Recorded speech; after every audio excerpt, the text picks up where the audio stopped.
Howdy, y'all. Today we're out here. Let's go this way. Today we're out here by this beautiful babbling brook over here. We're gonna be drinking some wine and smoking cigarettes. All right. I got here. They call them champagne glasses. I've never seen a champagne glass like that. It's also not made of glass. So really it should be called like a champagne cup or something like that. I don't know. But got them from the liquor store. And then we got here, let's see what wine we got. We got the 14 Hands Unicorn. It's rosé bubbles. Yeah, 14 Hands Winery. That's in Quincy, Washington. Yeah, this is a nice wine. It's pretty dry. Let's go over here.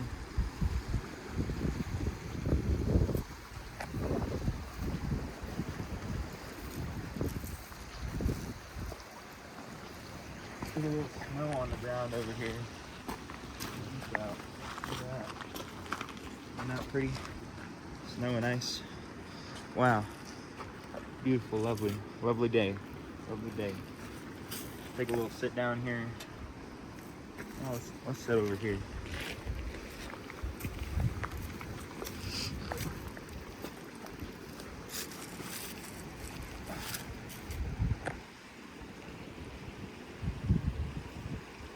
"14 Hands Rosé Bubbles."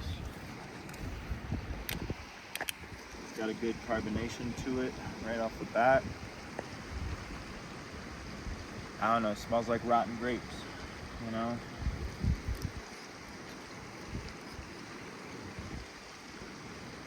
Good little pour. Good pour going here. For my helper behind the camera. Thank you. And then one for me.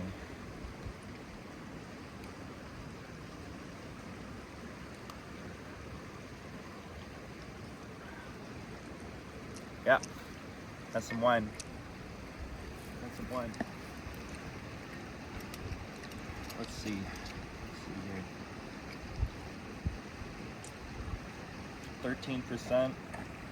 You can taste it for sure.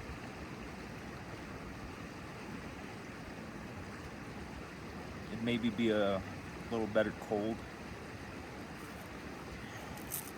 Got pretty warm on the drive over. But you know what would just pair so well is a nice cigarette. Smoking some Marlboro Black Hundreds out here. Babbling Brook, Pecos Mountains, you know.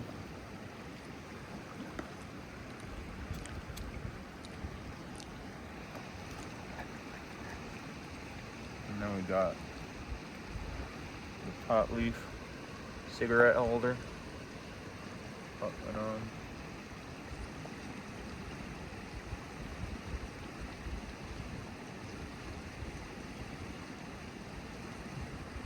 Hold your ciggy for you.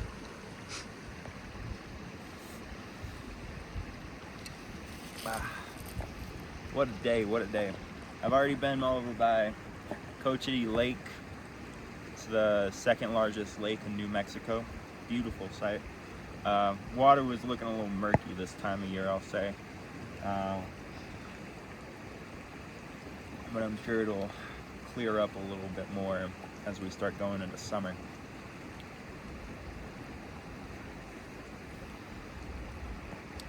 It's a nice temperate day here in New Mexico. It's about 60, 65 degrees in Albuquerque right now. Up here in the Pecos, it's about, I'd say 50, 55 about. It's pretty warm. Nice day to wear a light jacket, go outside. Not too windy.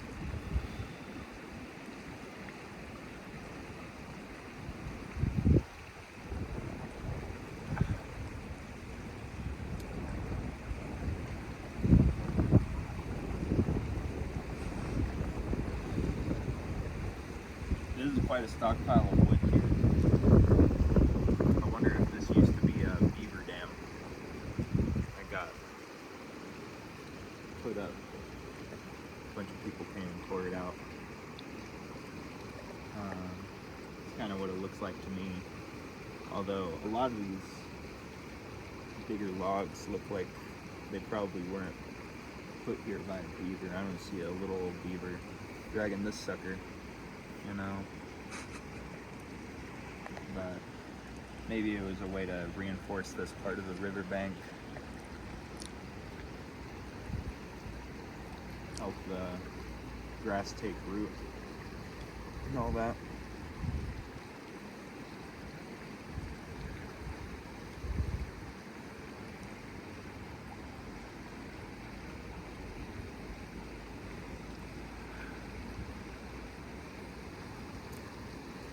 You can tell it is definitely like a very young wine. It's still got a lot of that like yeasty flavor on the back of your tongue.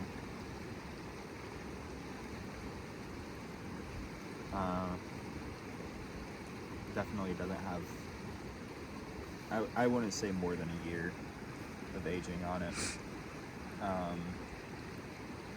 I don't know if they get the grapes in Washington or if it's just made in Washington.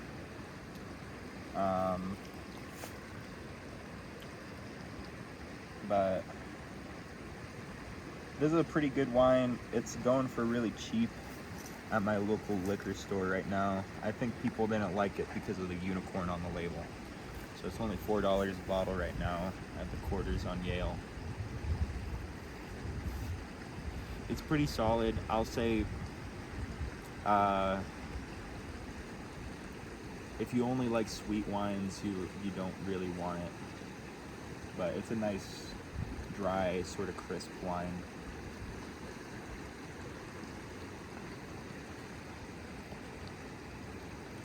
It's got an interesting acid. Kind of hits you on the top of your palate.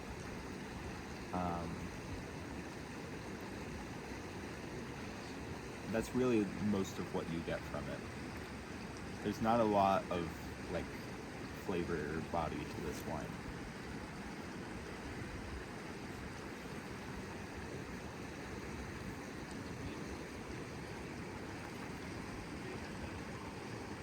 But what do you want for $4? You know, you want something about 13%. Gonna get you a little fucked up. Get your ass in the wilderness and drink you a bottle of wine. Take it from me. It's a good time.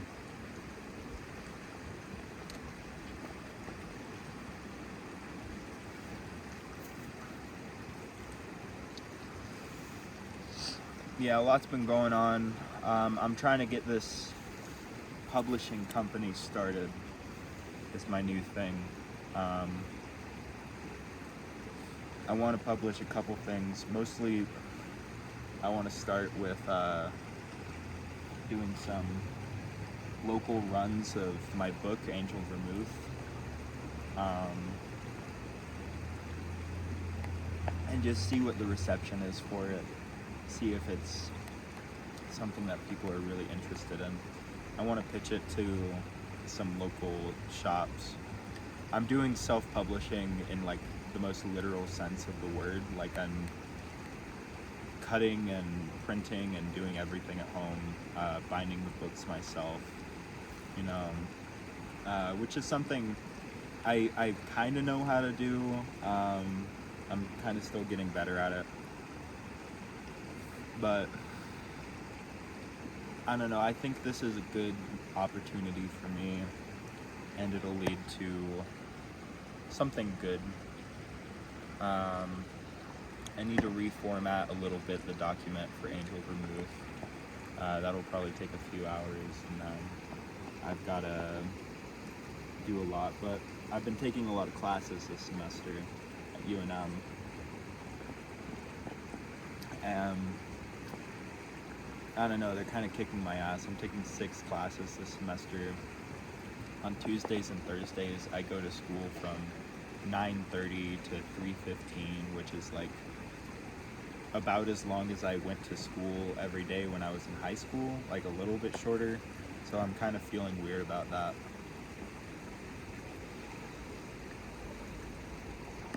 I don't know. It's a lot of work, but at least now I'm studying shit that I actually want to study. I'm doing a lot of like sociology classes and German classes, and I'm hoping that that will give me some more opportunities in the future, especially when it comes to like living in Germany respectively in the future.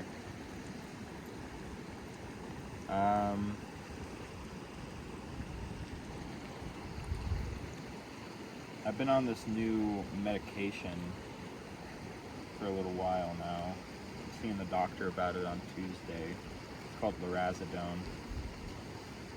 Psychiatrist said that what I probably have is not schizophrenia, like my last diagnosis was, but schizoaffective disorder.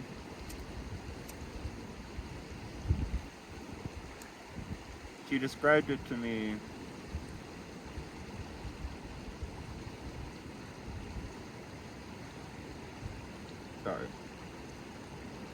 She described it to me as like if bipolar and schizophrenia had a baby and made a weirdly well-functioning person out of that. And she thinks that that's why, like I said, I'm like pretty high functioning as far as it goes. There's this YouTuber schizophrenic girl in some, I think in Canada. She's called Cyber Yamu. I've been seeing her, like, her current journey, and it's interesting seeing how people get when they buy in a lot more to like the sort of schizophrenic, or I guess conspiratorial worldview that these sorts of psychotic behaviors kind of lead you to.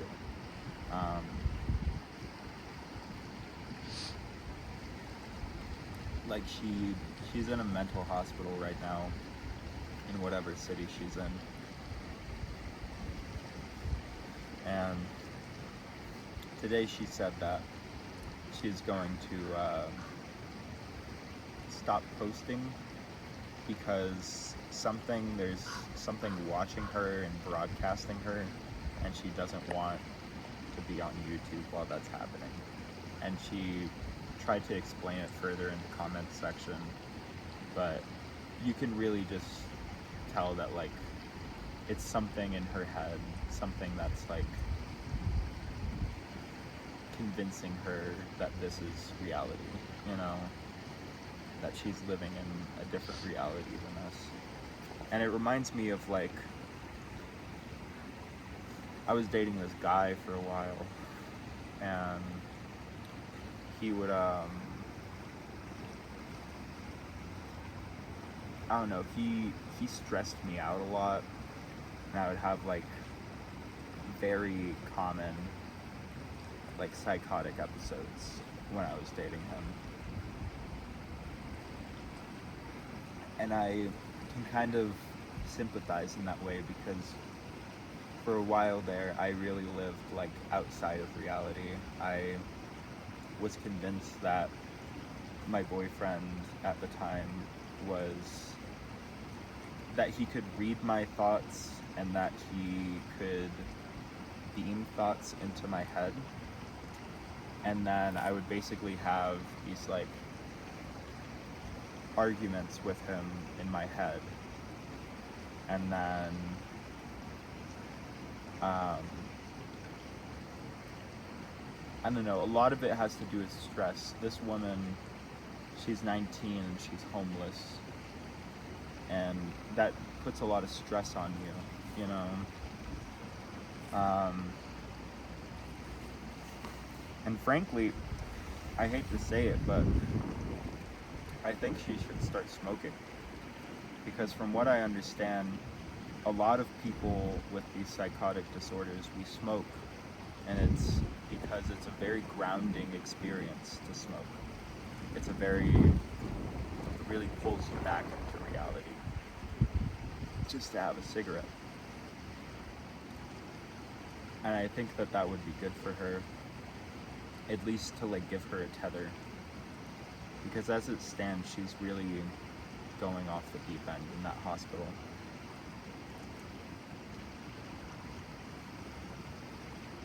I don't know. I've never been like on the receiving end of the mental hospital before in my life. I've dated people and taken them to mental hospitals, but I've never myself had to deal with like the process and all the problems that come with like going to a mental hospital. The one we have in Albuquerque is, it's so small, it's so incredibly small. They have so few beds that I know that it would be like, I would have to be at the end of my rope, basically, in order to get into that mental hospital. I would have to be like actively suicidal or homicidal or something like that.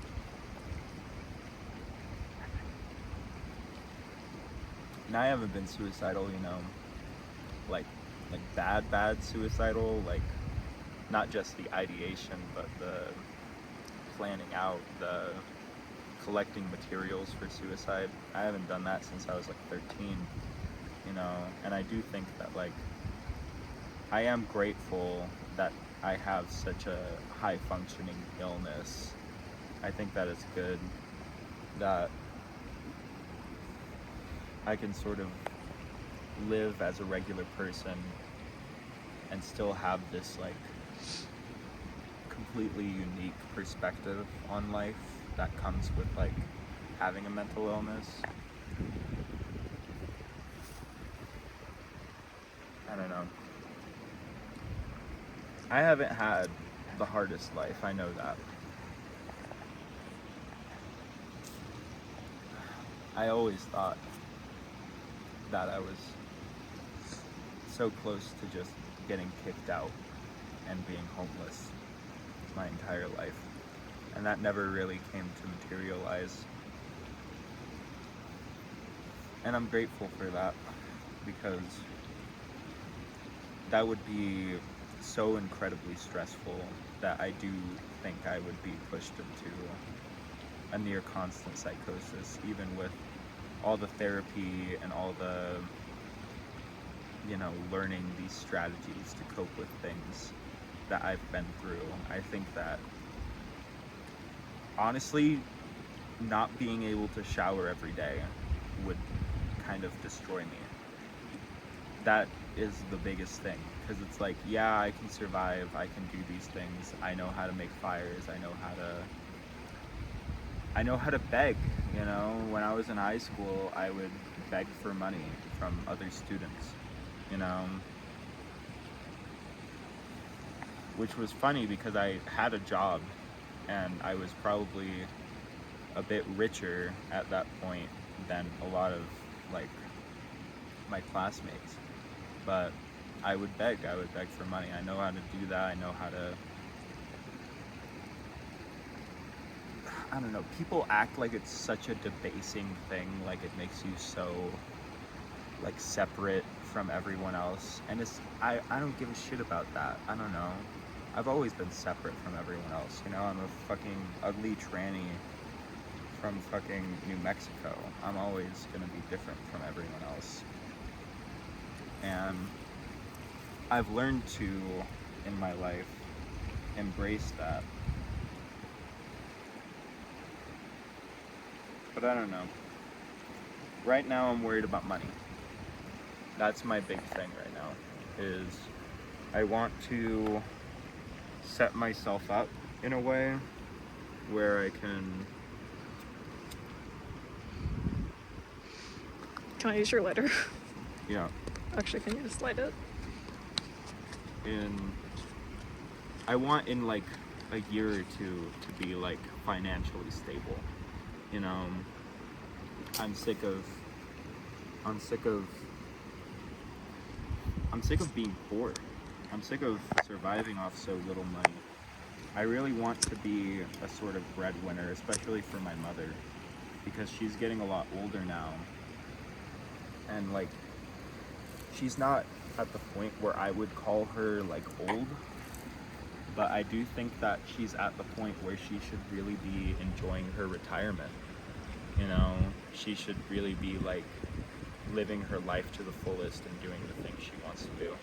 And her dream in life, her dream for retirement is just having an RV in the open road. And I think that that's achievable, and I want to be able to give that to her. But as it stands, I make so little money. I'm trying to graduate college right now, and my mother doesn't understand why I'm studying what I'm studying. She doesn't really get like that. I don't know, I'm not really prioritizing like making money in my studies. You know, I did that for a while. I was an education major for the first 3 years I had at UNM, and I don't know, it was miserable. I was just like building up to this job that I didn't even really want to do, and I was learning all this child psychology shit, and it's like that was interesting, but then it came with like I would have to take these classes where you read like 100 children's books in a semester, and a lot of them are like chapter books, and it's like I don't want to fucking read children's books. I don't want on my curriculum there to be like 100 children's books that I have to read.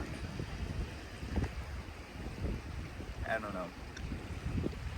It felt like such a waste of time, and maybe it wasn't.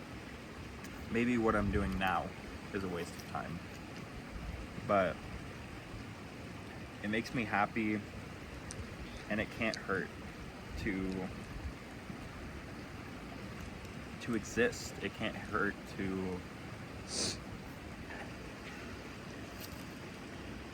know more. You know, at the end of the day, if I really want to do something with my degree, I can go to, at CNM, they have a 1-year teaching certificate degree that you can get. And then I have a friend who did that.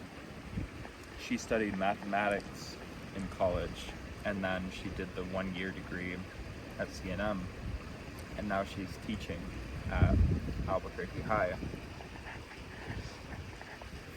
I could do that if I really wanted to. If I decide later on in, 4 or 5 years that like, yeah, I do want to teach high school German or something like that, I can go and get this teaching degree, and then I can teach. But as it stands right now, I'm really more interested in early childhood development, in like childhood development that takes place between like birth and the age of 5 is really interesting to me, because that's a lot more of just like child psychology, which I do find interesting. But that's something I can do at CNM, and I can get a 2-year degree doing that after I already get my I'm getting like a nice major and a nice minor. I'm doing a German major with a sociology minor, which means that if I get this teaching degree, I could probably teach history, or I could teach like social studies and that kind of shit. I wouldn't be limited to just German, you know. I could get a job teaching a few different things with my sociology degree. And that's exciting because I would find that a lot more enticing. I think teaching English is a lot more in my wheelhouse. I'm mostly taking a German major because I want to speak German well. And I think that it's the best avenue, really, that you can take. I do think that in 5 or 10 years after I graduate, I'm going to return to university and take language courses in another language, probably Italian. But you know, that's in the future. At least at this point, I've completely written off the idea of dying in 2028. I was very convinced for I would say the past 4 years that I was going to die on September 28th, 2028, because it all just lined up with the numbers and everything, and I was just certain that it was going to happen. And I've really gotten past that, and I think that's good, because that means that I'm getting further away from this psychotic worldview, this psychotic mindset that I really lived in for a good while.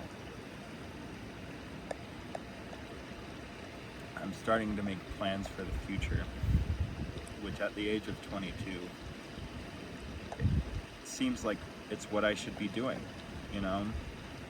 And I think that's good for me. I think that it's good that I'm making these plans for the future. And I don't know.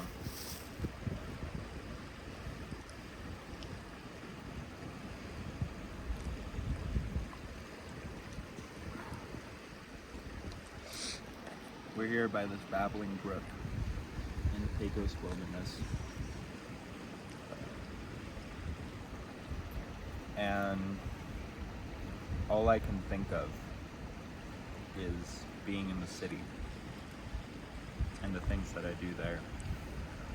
And I think at some point in my life, that's going to change. I think that at some point, I'm going to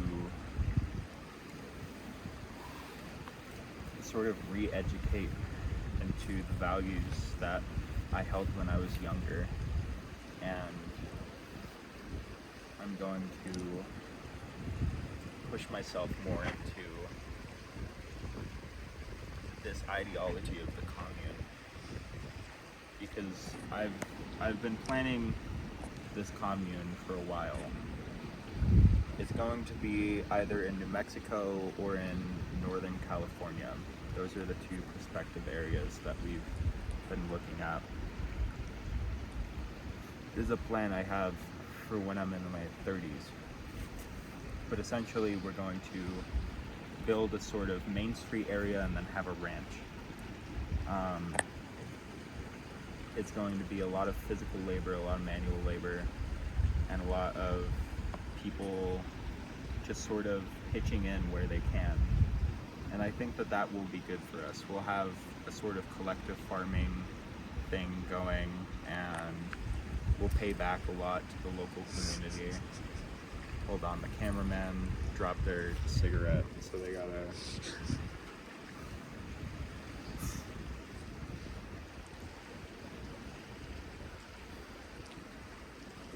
I don't know, I think that would be good. I think it would be a good, for me, certainly, it would be a good lifestyle to live.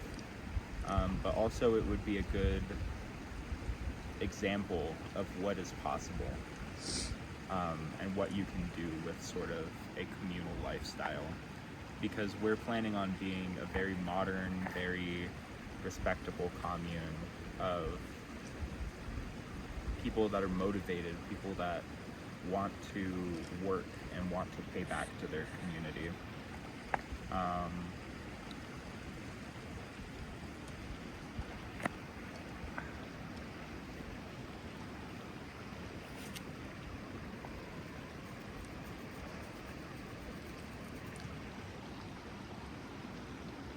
I don't know.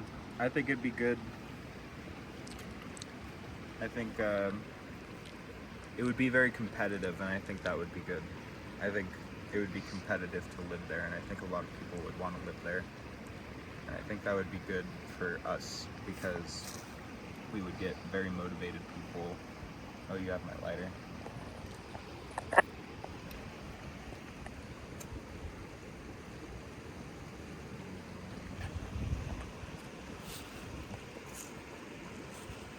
I want to do a sort of writers' colony on the commune where what we would do is house and feed people for about 2 months so that they can write novels. And I think that would be good. I especially like it because it would put me in a position of authority, which I think I've craved for a lot of my life, you know. But it would also mean that I would be running my own publishing company, which I would be very want to do. I want to do that a lot. I want to elevate small writers and people that write interesting books that maybe aren't like so mainstream. I want more depressed woman novels on the shelves. And I think that at this point, the best way to do that is to just publish them myself. So I'm gonna put my scrappy entrepreneurial spirit towards that. And if it means I get published, then that's fucking great. That would be awesome. I would 100% sell out my publishing company if Penguin came along and was like, hey, can we buy it? I would be like, yeah, but you have to give me control. You know, I would want control over it.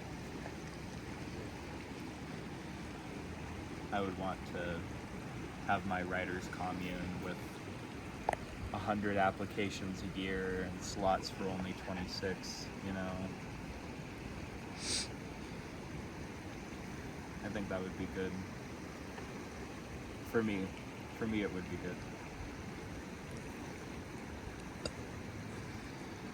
I don't know.